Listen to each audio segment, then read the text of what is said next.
अच्छा कहते माँ के पैरों के नीचे जन्नत है, ये आपने कई बार सुना होगा। मेरा एक छोटा सा सवाल है, माँ अगर हिंदू है, माँ अगर क्रिश्चियन है, माँ अगर एथियस्ट है, अब उसके पैरों के नीचे जन्नत होगी?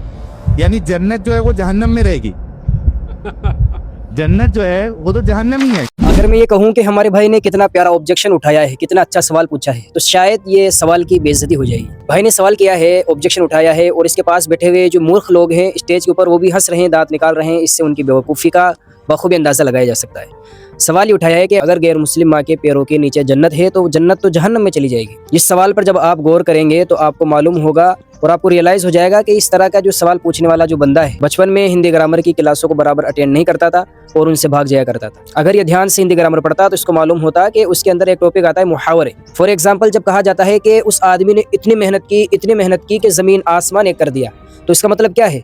क्या उसने ज़मीन और आसमान को मिला दिया? और जब कहा जाता है कि तुम्हारी बात सर आंखों पर, तो क्या बात को सर के ऊपर बिठा लिया जाता है? और जब ये कहा जाता है कि फला आदमी ने अपनी जॉब की तैयारी करने के लिए दिन रात मेहनत की, यहाँ तक कि दिन रात को एक कर दिया, तो क्या उसने दिन और रात को मिला दिया? इसका हरगिज़ ये मतलब नहीं। ये मुहावरे हैं जो बात को समझाने के लिए बोले जाते हैं। तो इसी तरह जन्नत माँ के पैरों के नीचे है, इसका मतलब ये नहीं कि जन्नत चल करके माँ के पैरों के नीचे आ गई। मकसद ये है कि अगर आप अपनी माँ की खिदमत करते हैं तो आपको जन्नत मिलेगी। अब चाहे से वो माँ मुस्लिम हो या गैर मुस्लिम, डज नॉट मैटर, आप खिदमत करेंगे आपको जन्नत मिलेगी।